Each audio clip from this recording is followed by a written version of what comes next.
Well, hey there, you're on the internet. I still have too much free time, and welcome to the Triple N Network, where all you newbie nib nerds can find all the news you'll need. Let's look at an ink today, shall we? Today's ink is by Sailor. It's Nioi Sumire. It's a Japanese ink. I'm sure I just massacred that, and if I mispronounced it and said something absolutely offensive, I apologize. It stems from my ignorance of Asian languages. But it means sweet violet, which I think is actually kind of a fitting name. So here's how it's written in the Japanese. Save that off of the box. And it's also what it says on the bottle. So yeah. Anyways, it's a purplish blue, which is generally what I think of when I think of as the color violet. I don't think of something strictly purple.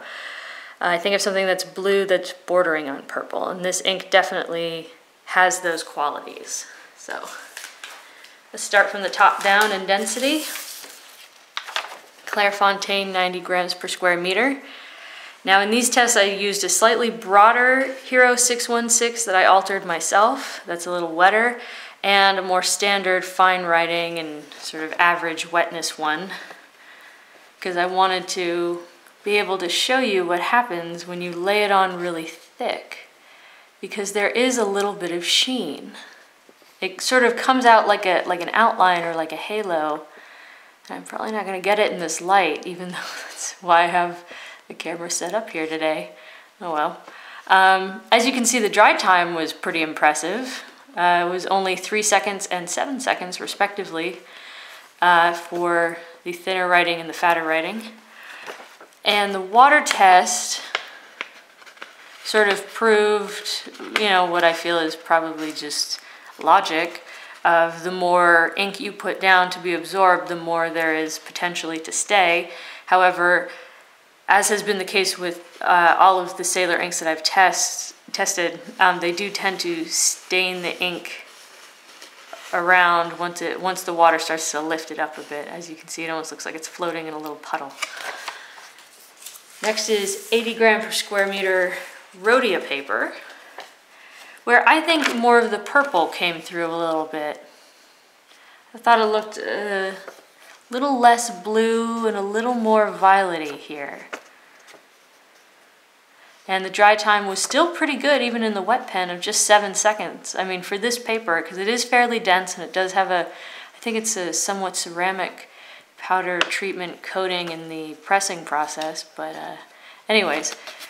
And again, in the water test, the more ink you put down, the more will stay. I think that's pretty impressively readable, actually. And here's your little swabby. Thought that looked kind of pretty. And next is Tomo river paper.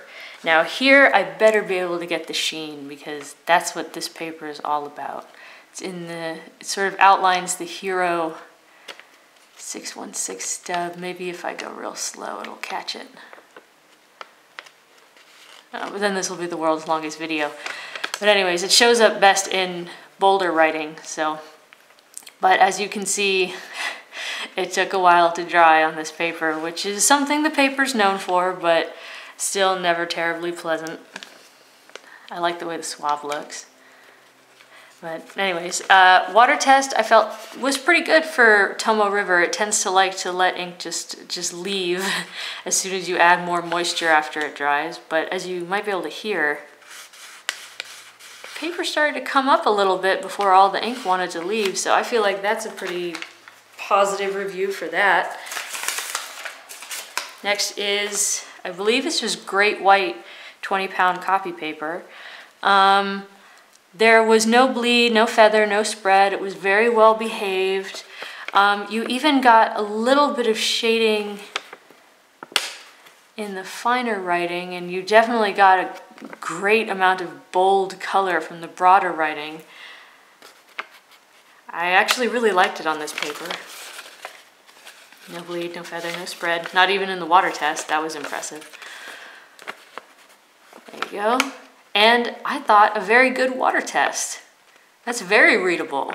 And it didn't dye the paper too much, but again, it kind of wanted to come up a bit before I let go of all the paper. I guess I didn't write down a dry time for this, but since this paper is so absorbent, I imagine it's probably on the fairly quick side. Probably just a couple seconds. Here's Mead notebook paper, which I know probably most Americans will be familiar with. This is that really ubiquitous paper that seems to be everywhere. They sell it in pharmacies even. As you can see, yeah, feathering, spread, got kind of flattened. There's not a whole lot of color difference between the fine writing and the broader writing. It dried very quickly. However, I felt that the feathering in most cases, especially when it came to the finer writing pen, was not so terrible as to be distracting or to cause potential for illegibility. The water test was a disaster, but I was actually impressed by how minimal the bleed was. It's there, and it's not terrible, and if you weren't picky, you could write on the other side. However, I am picky, so personally I wouldn't, but if it were a school situation and they asked you to be economical, you could be. And here's Moleskine notebook paper, which I felt was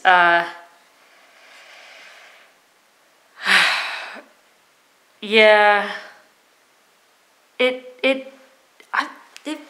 well, you know, I'll just let you take a look at it. I didn't see a great deal of feathering or spreading, but I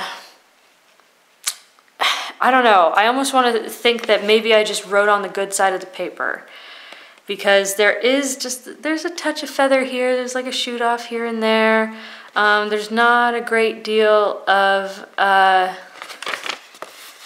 mean, there is some bleed through, both with the fine and the broad. Of course, it's worse with the broad, but I just sort of didn't know what to make of this, so I guess I'll just give you a look and let you make your own decisions. So there's that.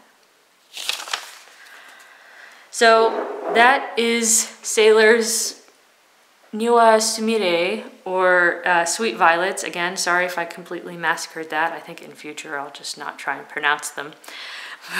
Just for risk of not being offensive accidentally.